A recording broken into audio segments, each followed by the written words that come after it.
Hello नमस्कार, मैं वीरेंद्र शर्मा। आप सभी को हमारे संपूर्ण हिंदी साहित्य यूट्यूब चैनल में हार्दिक स्वागत और अभिनंदन है। आज का टॉपिक है भक्ति काल। भक्ति काल क्या है, कितने प्रकरण में है, किस आलोचक ने क्या कहा है, समय सीमा क्या है और इनके कौन कौन से कवि लेखक इनमें आते हैं, कितने प्रकरण में बांटे गए हैं, संपूर्ण रूप से चर्चा करेंगे आज भक्ति काल पे। ठीक है, अब पहले देखते हैं कि हिंदी साहित्य में भक्ति काल कितने नंबर में है। ठीक है, तो स्टार्टिंग से जाते हैं कि जैसे आप पता होगा कि हिंदी साहित्य को 4 प्रकरण में बांटा गया है। ठीक, हिंदी साहित्य को 4 भाग में, हिंदी साहित्य को कितना 4 भाग में, हिंदी साहित्य को 4 भाग में बांटा गया है। क्या क्या भाग है? तो है जैसे पहले आदिकाल। आदिकाल पूरा कंप्लीट किया हो चुका है, जो कि आप प्लेलिस्ट में जाके आदिकाल में देख सकते हैं। दूसरा है भक्ति काल। तीसरा है जो कि आज का टॉपिक है भक्ति काल। क्योंकि आदिकाल कंप्लीट हो गया, अब भक्ति काल में चलते हैं और साथ ही आधुनिक काल अनु में पढ़ा रही हैं। तो आज क्या है? तो रीतिकाल है। तीसरा में क्या है? रीतिकाल है। चौथा में है आधुनिक काल। आधुनिक काल। तो जैसे आदिकाल कंप्लीट कर दिया हो गया है, तो आज क्या शुरू कर रहे हैं? भक्ति काल। पूरा संपूर्ण रूप से व्याख्या के साथ में चलेंगे, किसने किस आलोचक ने क्या मत दिया है, अपना क्या राय रखा है, सारी चीज को कवर करते हुए फिर इसके बाद आएंगे रीतिकाल। आधुनिक काल लगभग कंप्लीट किया जा चुका है, जो बहुत बड़ा सिलेबस में ये आधुनिक काल बहुत लंबी चौड़ी है, तो आप जाके आधुनिक काल देख सकते हैं प्लेलिस्ट में। अब आते हैं अपने टॉपिक पे। क्या भक्ति काल? क्या है भक्ति काल? तो भक्ति काल क्या है? तो पहले देखेंगे कि ये क्या भक्ति, क्या है भक्ति।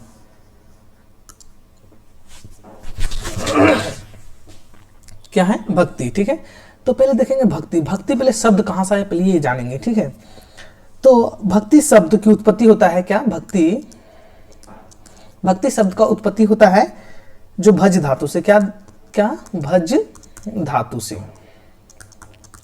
भज धातु से उत्पत्ति इसका होता है।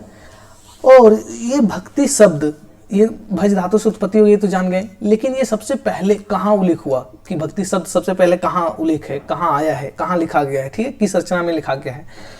तो आप लोग को पता ही होगा कि सबसे पहले भक्ति शब्द, अरे कई एग्जाम में पूछा गया है कि भक्ति शब्द सबसे पहले कहाँ उल्लेख है, कहाँ मिलता है, सबसे उल्लेख कहाँ पहले कहाँ मिलता है? ठीक है, तो श्वेता लिख देता हूँ। ठीक है, श्वेतर उपनिषद में, उपनिषद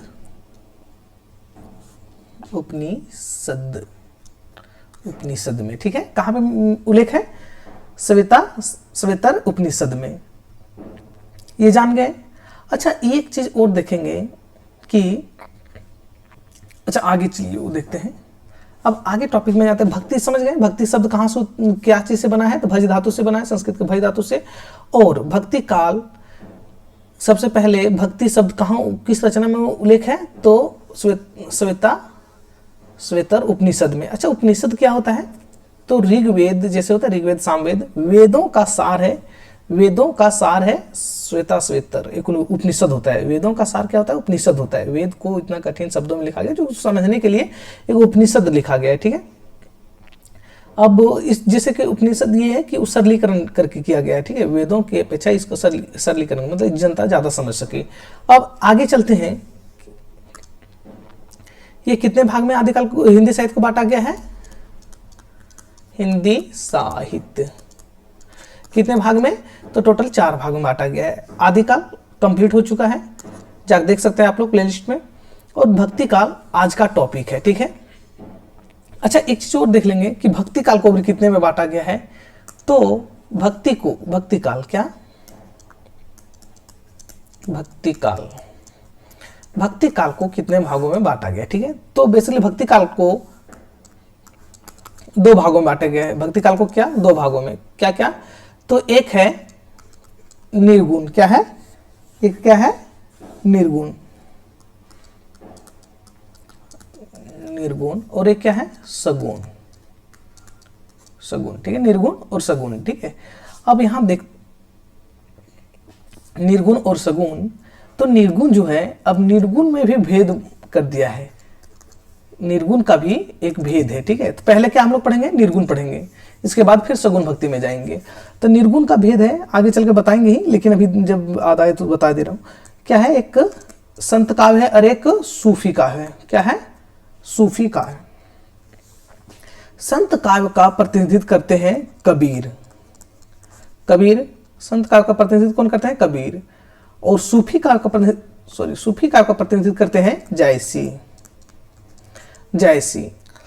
अब देख लिए कि निर्गुण का कितने भागों में बांटा गया है, संत का और सूफी काव्य में निर्गुण। अच्छा, निर्गुण क्या है वो भी बताएंगे, ठीक है। निर्गुण, निराकार, निर्गुण मतलब इतना गुण जिसका व्याख्या ही नहीं किया जा सके, शब्दों में जो ना समेटा जा सके, उसको कहते हैं निर्गुण, ठीक है। गुण रहित क्या होता है, गुण रहित मतलब गुणों का इतना खान है जो कि व्याख्या नहीं किया जा सकता। तो अब जैसे कि आगे सुने होंगे, कबीर का एक दोहा है कि सात समंदर की मसी करो लेखनी सब मन राय। बोलता है कि सॉरी, बोलते कि निर्गुण में ईश्वर ब्रह्म का ज्ञान मतलब व्याख्या कर ही नहीं सकते, इतना अपात शक्ति है उनका, कह सकते हैं। तो ये सब चीज आगे देखेंगे ही। तो ये समझ गए कि भक्ति काल में कितने प्रकरणों में बांटा गया है, कितने भागों में। अब चलते हैं हम लोग आगे, जो टॉपिक है आज का। क्या है आज का टॉपिक, तो भक्ति काल है, ठीक है, भक्ति काल है। तो हम लोग जानते हैं कि इसका समय सीमा क्या है।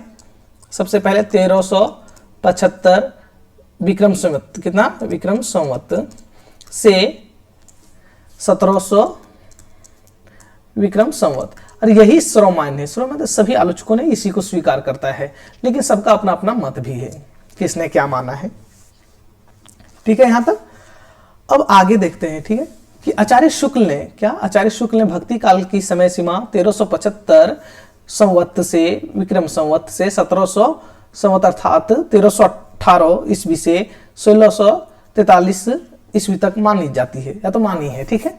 अच्छा, संवत और ईस्वी में निकालने आप लोग को आता होगा। संवत में 57 घटा देने से क्या निकल जाता है, 57 घटाने से ईस्वी निकल आता है, ठीक है। भक्ति शब्द का सर्वप्रथम उल्लेख श्वेतर उपनिषद में मिलता है। दक्षिण भारत में भक्ति परंपरा का बहुत पहले से चली आ रही थी। अच्छा, इसका पहले देखेंगे कि रामचंद्र शुक्ल ने भक्ति काल को कितने भागों में बांटा है, ठीक है। तो रामचंद्र शुक्ल, कौन, रामचंद्र शुक्ल ने भक्ति काल को 6 प्रकरण में बांटा है। कितना प्रकरण में, 6 प्रकरण में, ठीक है, 6 प्रकरण में बांटा है। अब आगे चलेंगे, जब वो पढ़ाएंगे तो फिर उसमें बताएंगे कौन कौन से प्रकरण हैं। अभी फिर चलते हैं। अच्छा, एक बात तो यहाँ और है कि दक्षिण भारत में भक्ति परंपरा का बहुत पहले से चली आ रही थी। क्या, दक्षिण भारत में भक्ति भावना दक्षिण भारत में बहुत पहले से चला आ रहा था, ठीक है। जैसे यहाँ पे उत्तर भारत में जिसको कह सकते हैं, वो इतना नहीं था, जिसमें भक्ति उदय, जो भक्ति का उदय स्थल है वो दक्षिण में ही है। और आज भी भक्ति करने की बात रही तो दक्षिण भारत पहले नंबर पे आता है, उत्तर भारत बाद में। अब यहां तक समझ गए होंगे।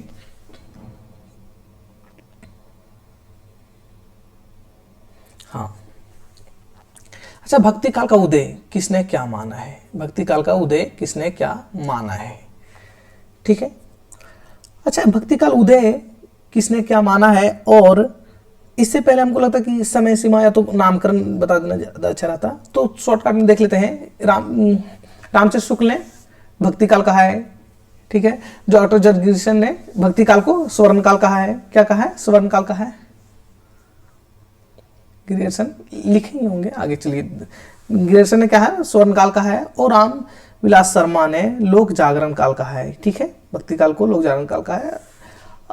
अब आगे बताते हैं इस चीज को कि भक्ति काल का उदय, ठीक है, भक्ति काल का उदय कैसे हुआ, ये चीज अब रामचंद्र शुक्ल के मत के अनुसार समझेंगे। किनके मत के अनुसार, शुक्ल के अनुसार, फिर हजारी प्रसाद द्विवेदी, फिर अदर के विचारधारा से आएंगे। ठीक है, बोलते हैं अपने पौरुष से हताश जाति के लिए भगवान की शक्ति और करुणा की ओर ध्यान ले जाने के अतिरिक्त दूसरा मार्ग ही क्या था। क्या बोल रहे हैं कि अपना पौरुष से हताश जाति के लिए, अपना पौरुष से हताश भगवान के शक्ति की और करुणा की ओर ध्यान ले जाने के अतिरिक्त दूसरा मार्ग क्या था। अच्छा, किससे हताश, किससे निराश इतना दिखा रहे हैं रामचंद्र शुक्ल ने? तो ये मुसलमान आक्रमण जो मुगल थे हमारे देश में आक्रमण किए थे, तो वही भक्ति काल का समय में ही था।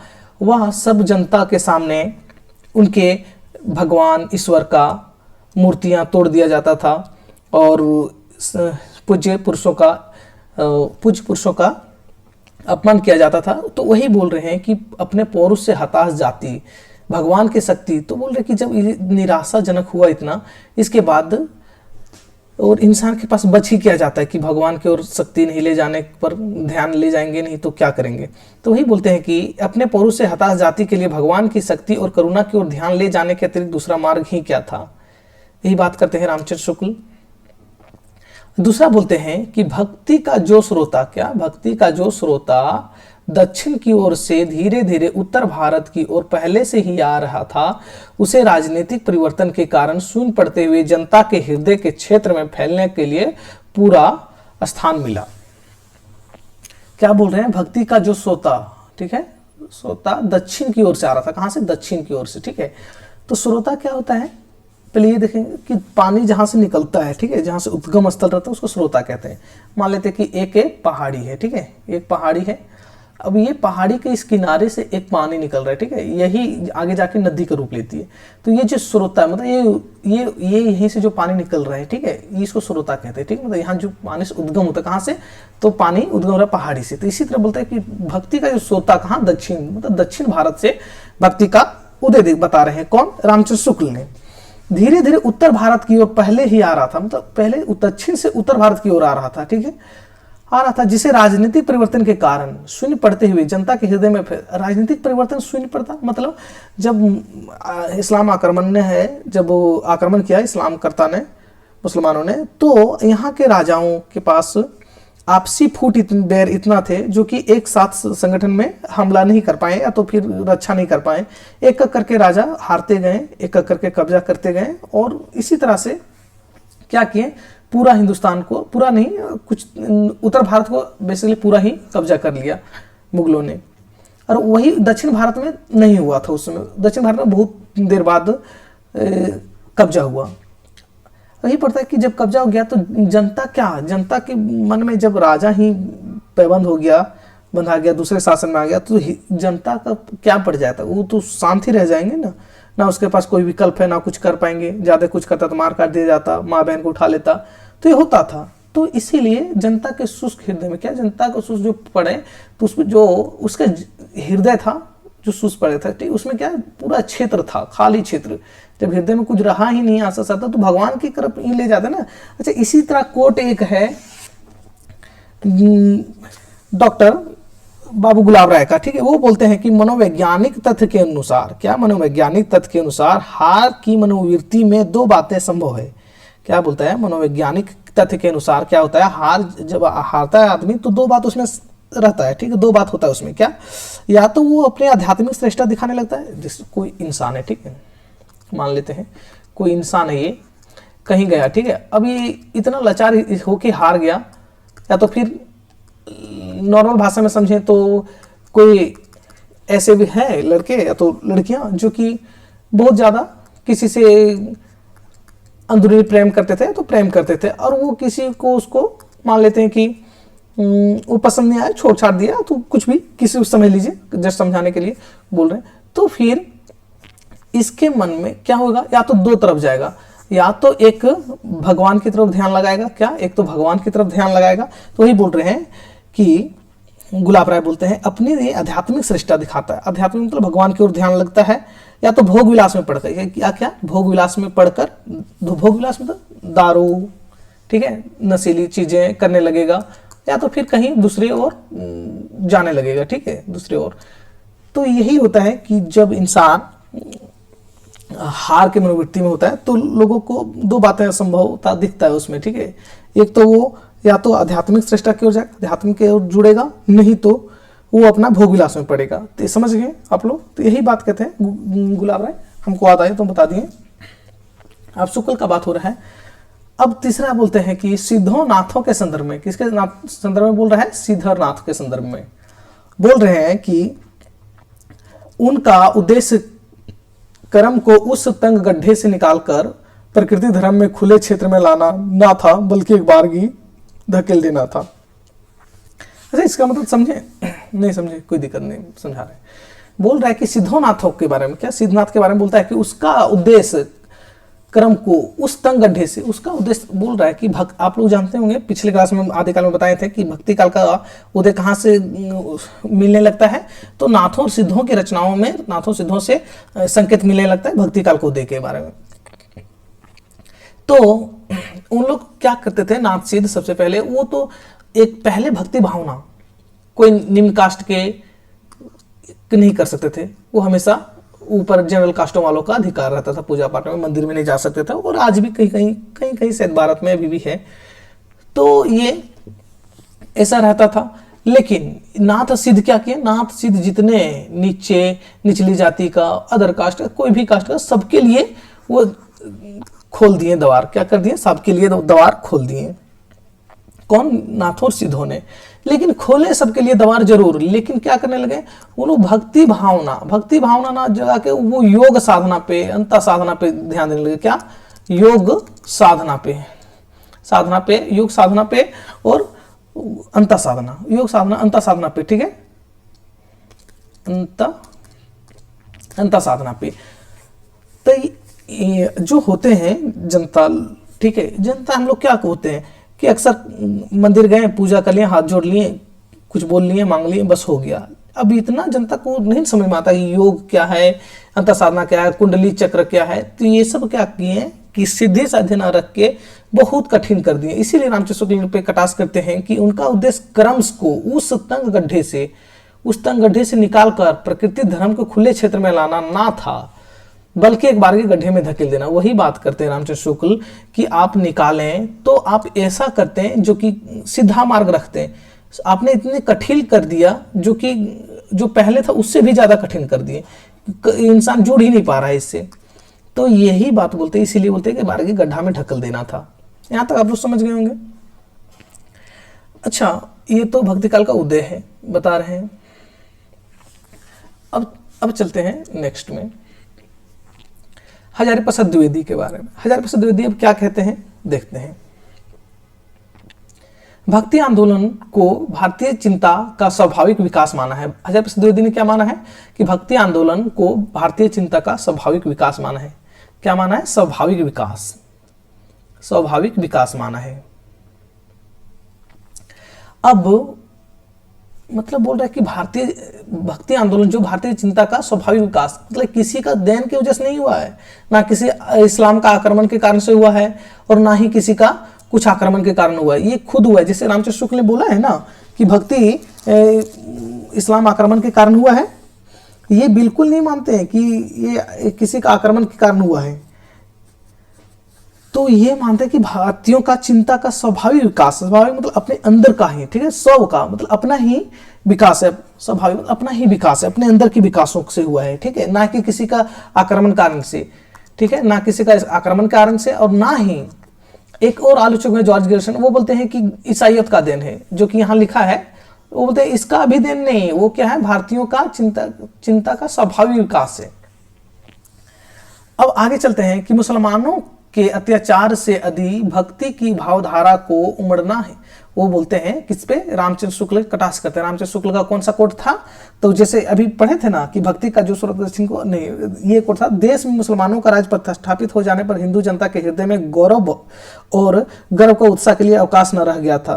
तो यही से बोल रहे हैं कि इस्लाम के कारण दक्षिण में भक्ति आंदोलन का उदय हुआ। किसने माना है? तो रामचंद्र शुक्ल ने। लेकिन वही चीज को कटाक्ष करते हुए हजारी प्रसाद द्विवेदी कहते हैं, तो सॉरी, इसका क्या कहते हैं कि मुसलमानों के अत्याचार आदि भक्ति की भावधारा, ठीक है, भावधारा को उमड़ना था। क्या था? उमड़ना था।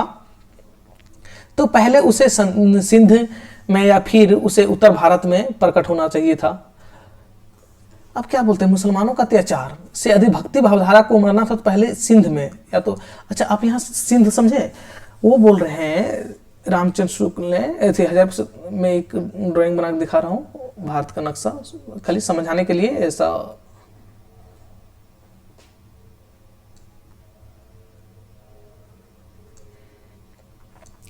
तो ये क्या है, ये भारत का नक्शा। अब ये जो सिंध था, यहाँ का प्रांत का नाम है सिंध, ठीक है। अब बोल रहे हैं कि वो मुसलमानों के अत्याचार भक्ति भाव को भाधारा को मरना था तो पहले सिंध में होता। बोले कि अच्छा इस्लाम किधर से आया था, मुसलमान लोग किधर से आया था, तो अफगानिस्तान से आया था, ठीक है, ईरान से आया था, तो किधर से आए, सिंध होके आए थे, ठीक है। तो सबसे पहले अत्याचार कहाँ हुआ, सिंधों में हुआ। सिंधों में मूर्ति तोड़ा गया, जनता मारा गया, उसके पूज्यता का सब प्रतिमा तोड़ा गया। तो कहाँ पे, तो ये हुआ था, मंदिरों मठ सब जला दिया गया, तोड़ा गया, लूट लिया गया, माँ बहनों को इज्जत भी। तो ये कहाँ हुआ, सिंध में हुआ, ठीक है। तो जिस सिंध में हुआ तो सबसे पहले यहाँ उमड़ना चाहिए भक्ति भावना, यहाँ ना उमड़ के दक्षिण में उमड़ा। फिर वहां जब सिंध से आया तो उत्तर भारत में आया, दक्षिण में जब इस्लाम आक्रमण गया ही नहीं तो वहां फिर कैसे भक्ति भावना उदय हुआ। यही चीज हज़ारी प्रसाद द्विवेदी समझाते हैं कि भावधारा को उमड़ना था तो पहले सिंध में उमड़ते हैं यहाँ पे, लेकिन फिर उत्तर भारत में प्रकट होना चाहिए था, तो उत्तर भारत में प्रकट होना चाहिए, दक्षिण में कैसे प्रकट हुआ। इसीलिए बोलते हैं कि वो स्वाभाविक विकास, भारतीय का चिंता स्वाभाविक विकास का हुआ। क्या हुआ, ये भारतीय चिंता का स्वाभाविक विकास मानते हैं भक्ति काल का उदय के बारे में। आप लोग समझ गए होंगे यहाँ तक, उम्मीद है। अगर इस्लाम नहीं आया होता तो भी इस साहित्य का 12 आना वैसा ही होता जैसा आज है। आप लोग देख रहे होंगे कि हज़ारी प्रसाद द्विवेदी वो बोल रहे कि इस्लाम नहीं आया रहता तो भी 12 आना, कितना, 12 आना वैसा ही रहता जैसा पहले था। अब मान लेते हैं कि या तो जैसे 12 आना मतलब हज़ारी प्रसाद द्विवेदी पूरा डिनाई नहीं कर रहे हैं, पूरा खारिज नहीं कर रहे हैं कि इस्लाम के आने कारण से ऐसा कुछ नहीं, बोल पहले से नहीं उमड़ा बिल्कुल उमड़ा है, ठीक है, इस्लाम के आने कारण से भी, लेकिन पूरा नहीं। तो यही चीज मानते हैं। और इसके बाद आगे चलते हैं, यहां तक समझ गए होंगे आप लोग को। कुछ अन्य विद्वान की बात को कोट करते हुए देखते हैं। ग्रियर्सन ईसाई धर्म का प्रभाव मानते हैं। ग्रियर्सन किसका प्रभाव मानते हैं, ईसाई धर्म का। वो ग्रियर्सन कहते हैं, जॉर्ज ग्रियर्सन, कि बिजली की चमक के समान अचानक समस्त पुराने धार्मिक, क्या बोलता है, बिजली के समान, क्या, बिजली के समान अचानक, क्या, बिजली के समान अचानक समस्त पुराने धर्मों मतों के अंधकार के ऊपर एक नई बात दिखाई दी। क्या बोल रहे हैं कि समस्त पुराने धर्मों, ये क्या है, मान लेते हैं, ये रुकिएगा थोड़ा, हाँ, अब देखते हैं कि ये क्या है। मान लेते हैं ये एक समाज है, ठीक है, बोलते हैं यहाँ किसी को पता ही नहीं कहाँ से आया, भक्ति धर्म का उदय हुआ। एक बार की बिजली की चमक के, बिजली चमक में कितनी रफ्तार होती है, 1 सेकंड भी नहीं लगता खत्म हो जाती है चमक के। वही बोलते कहीं कहाँ से आया, किसी को पता ही नहीं, कोई हिंदू को किसी को पता ही नहीं, ठीक है, कहाँ से आया। एक बारगी समाज में, देश में कहाँ से उठ गया किसी को पता नहीं, ठीक है, बिजली की चमक के। अब इसका पूरा कोट पढ़ते हैं, ठीक है। बिजली की चमक के समान अचानक समस्त पुराने धार्मिक मतों के अंधकार के ऊपर एक नई बात दिखाई दी। क्या दिखाई दी, तो यार, और फिर बोलते हैं कि कोई हिंदू यह नहीं जानता कि यह बात कहाँ से आई, इसके प्रादुर्भाव का कारण निश्चित नहीं कर पाया। और बोलते हैं कि इसका उदय का कारण आज तक कोई निश्चित नहीं कर पाया, ठीक है। तो ये क्या मानते हैं जॉर्ज ग्रियर्सन, ईसाई का प्रभाव, बोलते हैं अचानक बिजली की चमक से, ठीक है, याद रखना है।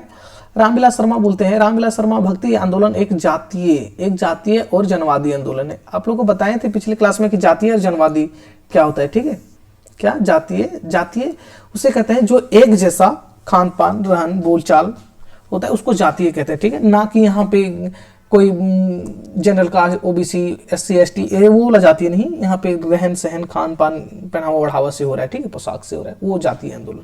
तो जैसे बोलते हैं कि हिंदी जातीय, यही रामविलास शर्मा यूज करते हैं हिंदी जातीय शब्द, तो वो कहते हैं एक हिंदी पट्टी में रहने वाले, हिंदी एक जैसे बात करने वाले, बोलचाल खान पान होने के कारण उसको हिंदी पट्टी कहते हैं, तो ही हिंदी जातीय कवि। तो इसीलिए बोलते हैं कि जातीय, क्या होता है, भक्ति आंदोलन एक जातीय मतलब भारतीय जो हम लोग एक जैसे रहन खान है, जातीय और जनवादी आंदोलन है, ठीक है, लोक का आंदोलन है। अच्छा चलो अब चलते हैं आगे, देखते हैं। अद्वैतवाद समझाने से पहले एक बार समझाना चाहेंगे कि जब हम लोग, एक सेकंड रुकिए, जब देख अभी बनाए थे,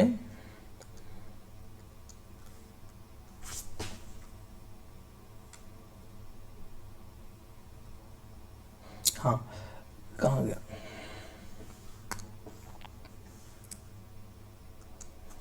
अभी जब इसमें बताए थे क्या, निर्गुण, ठीक है। तो निर्गुण पढ़ने से पहले, निर्गुण पढ़ेंगे तब, जब हम पहले पढ़ लेंगे अद्वैतवाद, अद्वैतवाद पढ़ लेंगे तब निर्गुण समझ में आएगा, ठीक है। अद्वैतवाद शुरू करने से पहले कुछ बताना चाहेंगे किसने किसने क्या समय सीमा माना है, ठीक है। तो हम लोग देखेंगे आगे,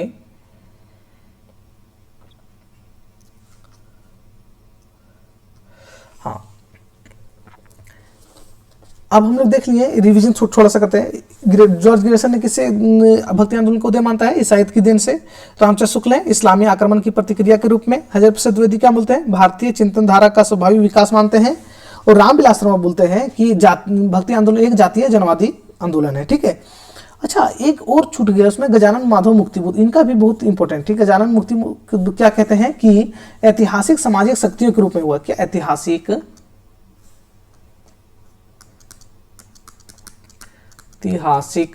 क्या बोलते हैं? ऐतिहासिक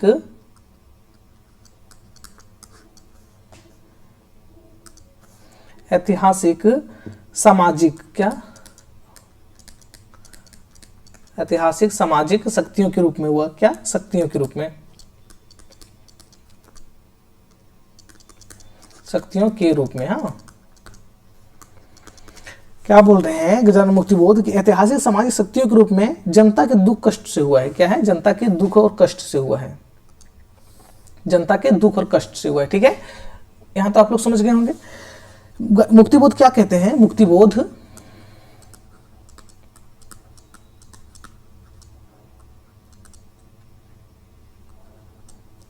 मुक्तिबोध क्या कहते हैं कि ऐतिहासिक सामाजिक शक्तियों का, ठीक है, ऐतिहासिक सामाजिक शक्तियों के रूप में जनता के दुख और कष्ट से हुआ है। क्या? दुख और कष्ट से हुआ है।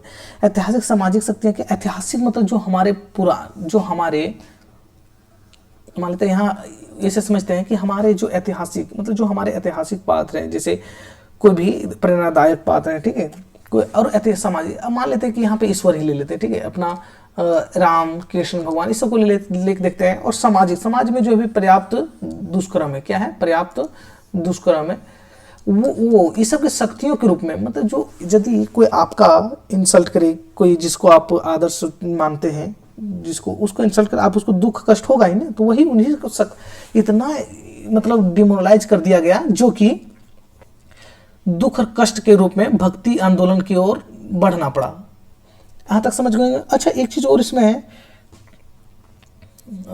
समझाना था, चलो वो आधा आएगा तब समझाएंगे फिर। हाँ, दार्शनिक मत क्या बोले थे? भक्ति काल निर्गुण पढ़ने से पहले निर्गुण, और उससे पहले क्या? दार्शनिक मत कुछ पढ़ना पड़ेगा। क्या पढ़ना पड़ेगा? दार्शनिक मत कुछ पढ़ना पड़ेगा। तो यहां देखेंगे कि दार्शनिक मत क्या है। पहला हम लोग निर्गुण पढ़ने के लिए अद्वैतवाद को समझना पड़ेगा, इसके बाद हम फिर जाएंगे दूसरे में। और जितना भी और दार्शनिक मत है वो सब सगुण का भक्ति में पढ़ना पड़ेगा, लेकिन निर्गुण में एक दर्शन है जो अद्वैतवाद पढ़ना पड़ेगा आपको।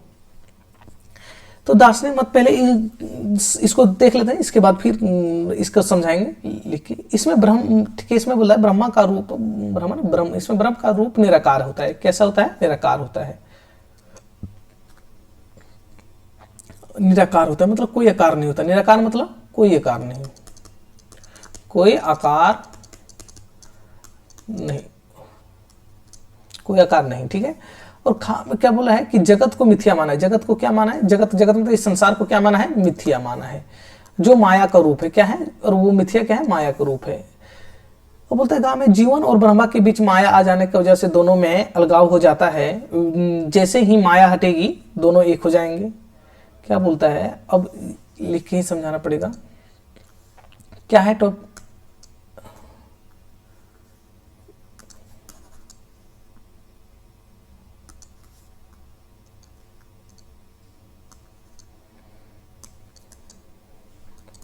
अद्वैतवाद क्या है?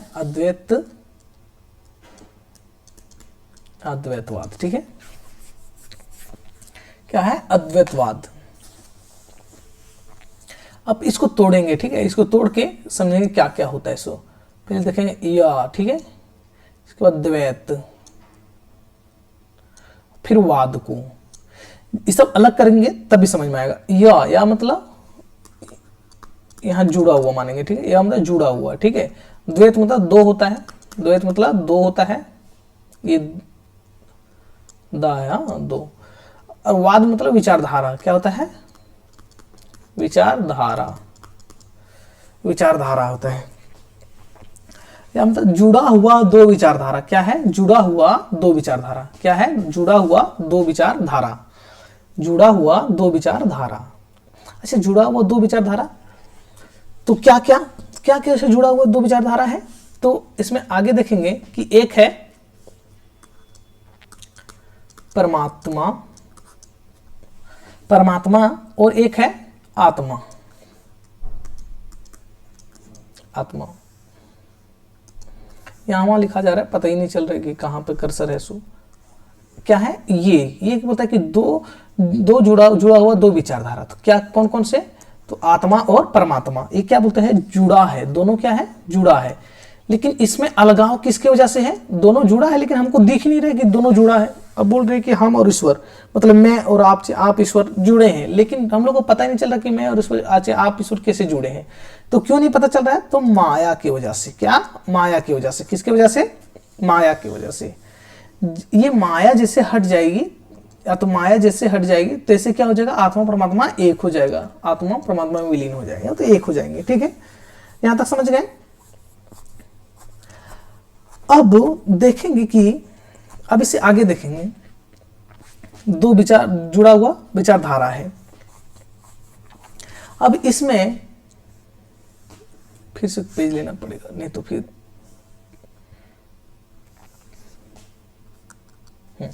इसमें भी लिखा रहा है, कोई दिक्कत नहीं।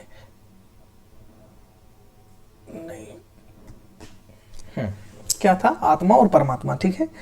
अच्छा, आत्मा और परमात्मा, इसको पूरे डिटेल में समझने के लिए क्या करेंगे? आत्मा, अब छोटा छोटा लिखते हैं, आत्मा और परमात्मा,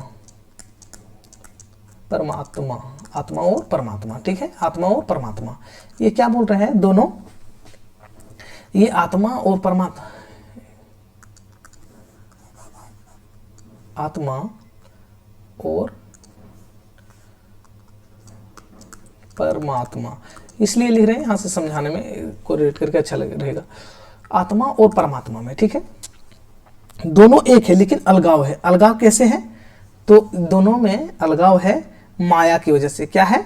माया की वजह से, ठीक है। आत्मा मतलब हम लोग, ठीक है। परमात्मा मतलब ईश्वर ब्रह्म जिसको कहेंगे, ठीक है। अब देखेंगे कि आत्मा परमात्मा एक है लेकिन माया की वजह से, जो माया है ये हम हैं। अब हाँ, ये माया है, ये क्या है? ये तो आप हम हैं, ठीक है, ये हम है चाहे आप हैं। अब ये ऊपर से क्या है? ये संसार दुनिया माया है। क्या है? माया है। क्या है? संसार दुनिया माया है, वहां नहीं दिख रहा होगा शायद, माया है, ठीक है। क्या है? माया है। अब ये माया को कौन दूर करेगा?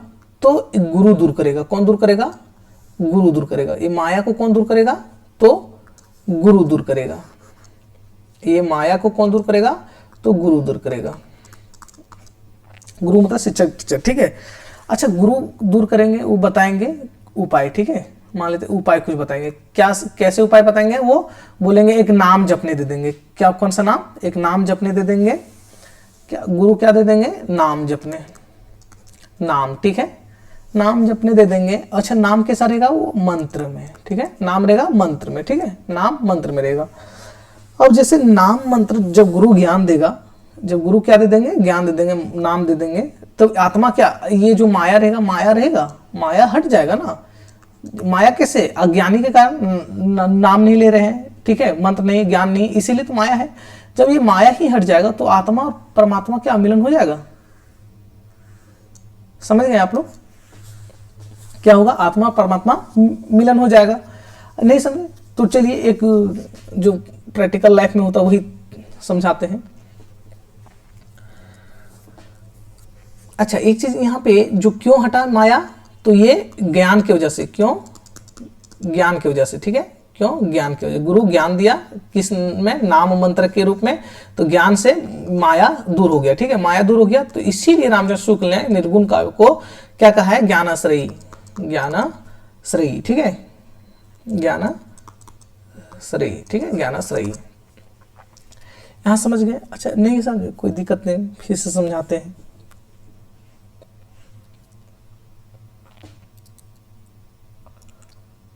अब हम लोग देखते हैं कि एक है, आप लोग अभी जो तैयारी कर रहे हैं, मान लेते हैं जेआरएफ का तैयारी कर रहे हैं, यूपीटी, टीपीटी, एक्स्ट्रा प्रोफेसर, कुछ भी तैयारी कर रहे हैं, एक जेआरएफ है, ठीक है, ये जेआरएफ है, क्या है, परमात्मा, क्या है, परमात्मा, जेआरएफ है परमात्मा, और आप है आत्मा, क्या है,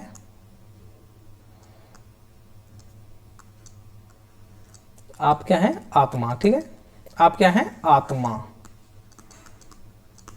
आत्मा। जब आप है आत्मा और गुरु क्या, सॉरी,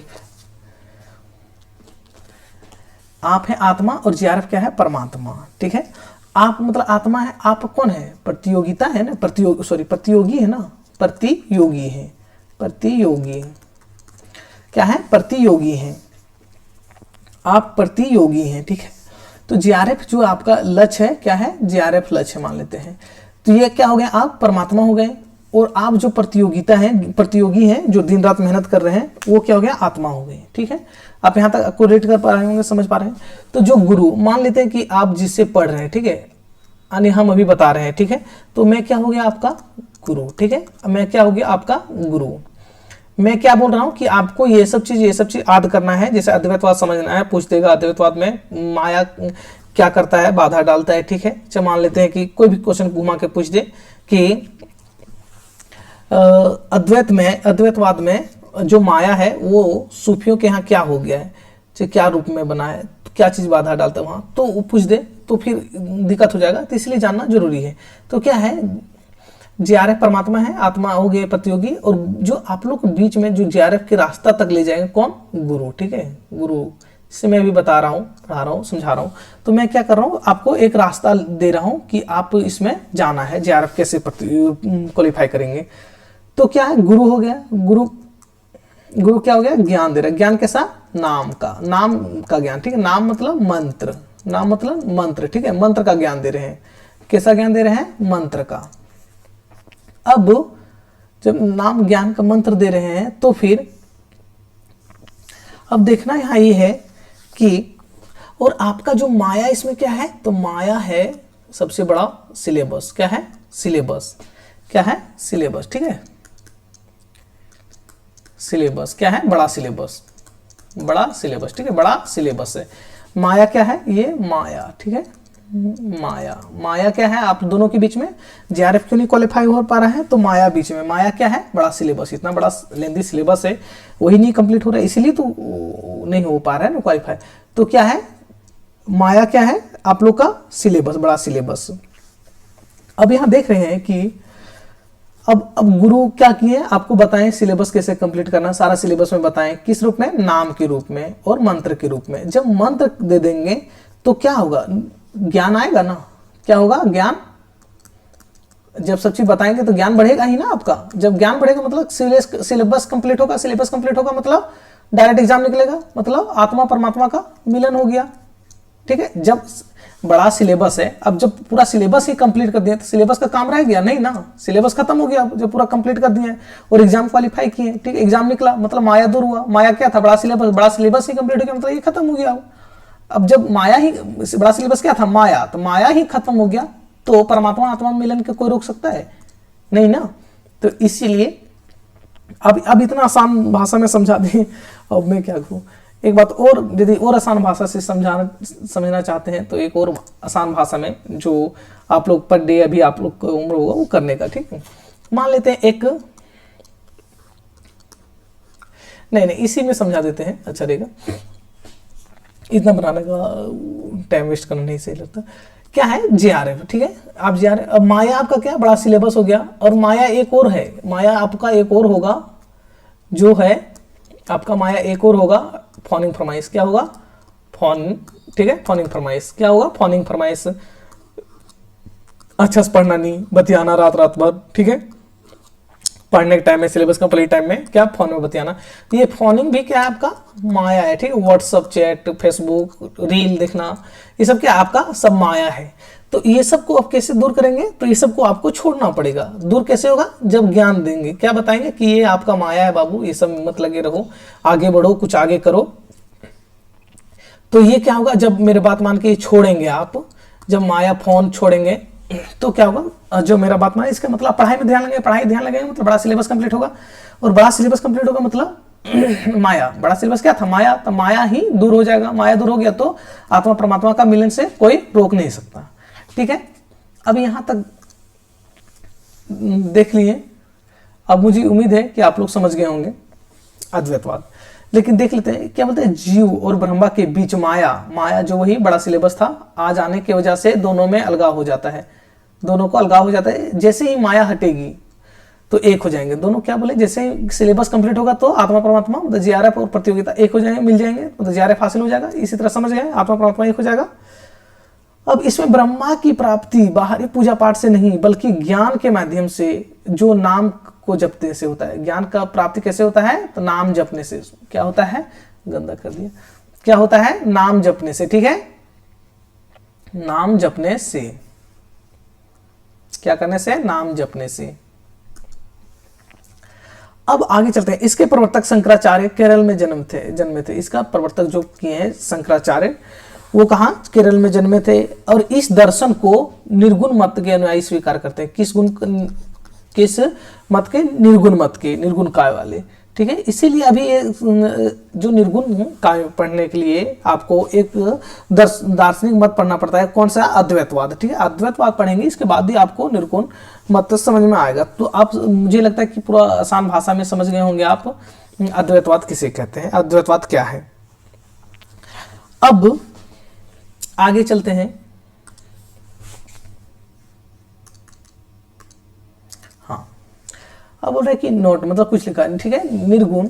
निर्गुण ब्रह्मा को निराकार त्रिगुण से रहित तो सर्वव्यापी कहा गया है। निर्गुण, ठीक है। निर्गुण मतलब वही बताए थे, निराकार, ठीक है। इतने गुण जितना की व्याख्या भी ना कर सकते, बता नहीं सकते, इतने गुण है, ठीक है। और त्रिगुण मतलब तीन गुण।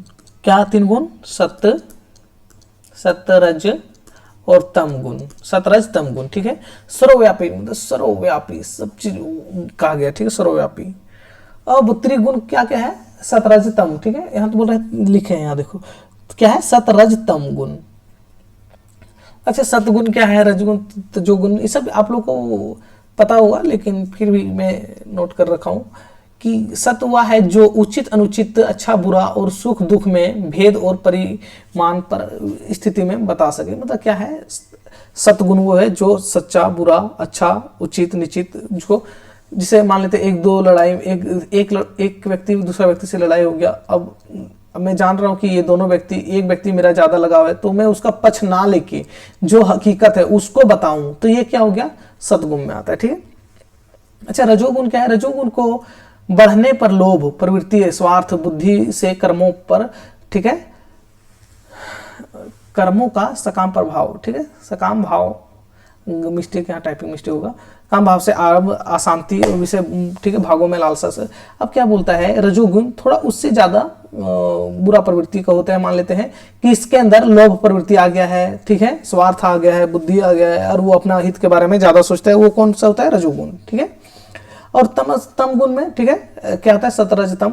तम गुण में, तमस गुण के प्रधान होने पर व्यक्ति को सत्य असत्य को कुछ पता ही नहीं चलता, सत्य असत्य को कुछ पता नहीं चलता, आनी वो अज्ञान के अंधकार में तम रहता है। तम मतलब मतल रहता है, मतलब नशा में रहता है, ठीक है। तो क्या रहता है? नशा में। जैसे मान लेते रावण, ठीक है, रावण इतने बड़ा ज्ञानी थे, लेकिन अंधकार थे। वो किसका अंधकार था? तो ज्ञान का, ठीक है, और बल का, बुद्धि का, सब चीज का अहंकार हो गया उनको, और यही कारण से उनको अच्छा और बुरा में फर्क ही नहीं दिखा। तो ये इसीलिए वो कौन सा गुण से? तमस गुण से, तम गुण से भरा पड़ा था। अब यहां तक समझ गए होंगे त्रिगुण क्या होता है। और आगे चलते हैं संत काव्य परंपरा, ठीक है। तो संत काव्य परंपरा क्या है? संत काव्य परंपरा क्या है? संत काव्य परंपरा। अच्छा, आप लोग को एक बात और इसमें टॉपिक में चर्चा करने भूल गया मैं कि जो भक्ति काल है, क्या भक्ति काल, क्या ये भक्ति काल को जो समय सीमा रामचंद्र शुक्ल ने माना, समक्ष विद्वानों ने माना है 1300 कितना 1375 संवत से 1375 संवत से 1700 संवत तक। तो क्या इससे पहले भक्ति भावना नहीं होता था? आप लोग दिमाग में कभी आता है कि नहीं? ये बात आता ही होगा कि यहाँ हिंदी साहित्य में पढ़ते हैं कि 1375 संवत से 1375 संवत से भक्ति काल का आरंभ होता है। तो क्या 1375 ईस्वी से पहले क्या भक्ति भावना नहीं होता था, भक्ति काल नहीं होता था, भक्ति लोग नहीं करते थे? तो ये बात ध्यान देने योग्य है कि ये है हिंदी साहित्य का बात कर रहे हैं। किसमें का? हिंदी साहित्य का। हिंदी साहित्य का मतलब हिंदी साहित्य मतलब हिंदी साहित्य मतलब हिंदी किताब में, हिंदी भाषा में, हिंदी साहित्य में, ठीक है, रचना में, ठीक है। और इसमें भक्ति का उदय नहीं हुआ था, मतलब भक्ति परक रचना नहीं लिखा जा रहा था, लिखावट में, लिखने के माध्यम से। नहीं तो भक्ति तो आदि अनंत काल से हो रहा है, ठीक है, जिसका कोई था पता नहीं कब से हो रहा है। सिंधु घाटी के समय भी हो रहा है, उससे भी पहले होता होगा, लेकिन कुछ साक्ष्य उससे पहले का नहीं है। तो इसलिए तो क्या है, अनादिकाल से हो रहा है पूजा पाठ, तो भक्ति भावना। तो लेकिन ये हिंदी में कब से लिखने शुरू हुआ? तो वही डेट है, ये डेट वही डेट है क्या? 1775 संवत से, ठीक है। आप लोग यहाँ तक समझ गए होंगे। ये बहुत इंपॉर्टेंट था, क्या छोटा छोटा है लेकिन बहुत अच्छा है बात है। क्या कि इंटरव्यू में कब पूछते, जो थोड़ा जानकार होंगे तो पूछ ही देंगे। तो अब आते हैं संत काव्य परंपरा। क्या है? संत काव्य परंपरा। और संत काव्य परंपरा, अच्छा चलिए ठीक है। संत काव्य परंपरा को किसने, कौन सा संत काव्य परंपरा बताए थे आप लोग को कि निर्गुण के दो भाग के हैं, संत और सूफी, ठीक है। तो संत अभी पढ़ेंगे। तो संत काव्य का प्रथम कवि कौन है, संत काव्य किसने नामकरण किया, ठीक है, ये अभी हम लोग देखेंगे। संत काव्य का नामकरण, संत काव्य किसने कहा है। यहां तक आप लोग हम लोग देख चुके थे। अब देखेंगे संत काव्य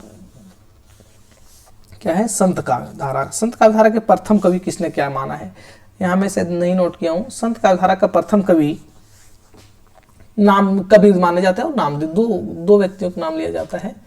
क्या है? संत काव्य का प्रथम कवि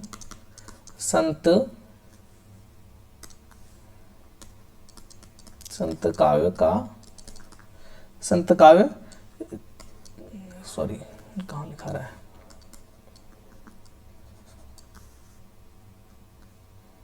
क्या है? संत काव्य के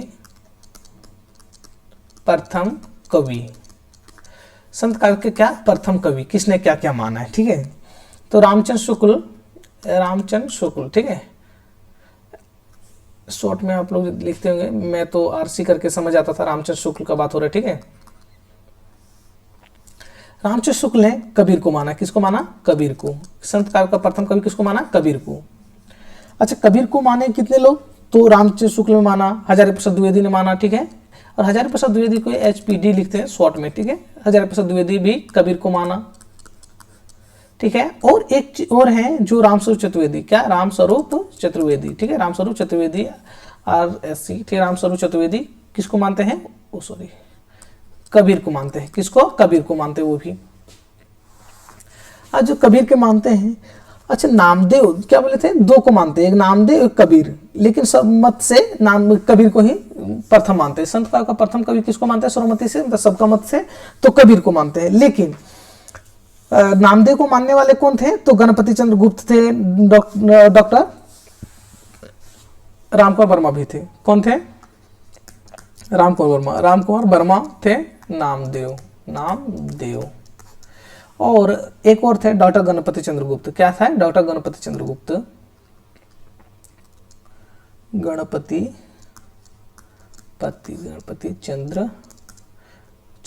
चंद्रगुप्त क्या थे? ये नामदेव को मानते हैं, ठीक है। ये क्या मानते हैं? नामदेव को। आपको याद रहा होगा कि रामचंद्र शुक्ल ने क्या मानता है? कबीर को। हजारी प्रसाद द्विवेदी ने कबीर को, रामस्वरूप चतुर्वेदी ने कबीर को, लेकिन रामकुमार वर्मा ने नामदेव को मानते हैं और गणपति चंद्रगुप्त ने नामदेव को माना है, ठीक है। तो यहां तक आप बैठा पा रहे होंगे। और सर्वसम्मति से किसको माना गया है? सबके मत से।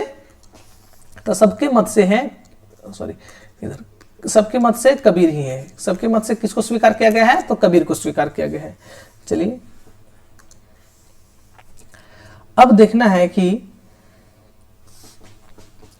अब बोल रहे हैं कि ज्ञानश्रेय शाखा का नाम, जो ज्ञानश्रेय शाखा क्या बोले थे, ज्ञानश्रेय ज्ञान का सहारा लेता है। अभी जो बताए थे ना, कहाँ गया,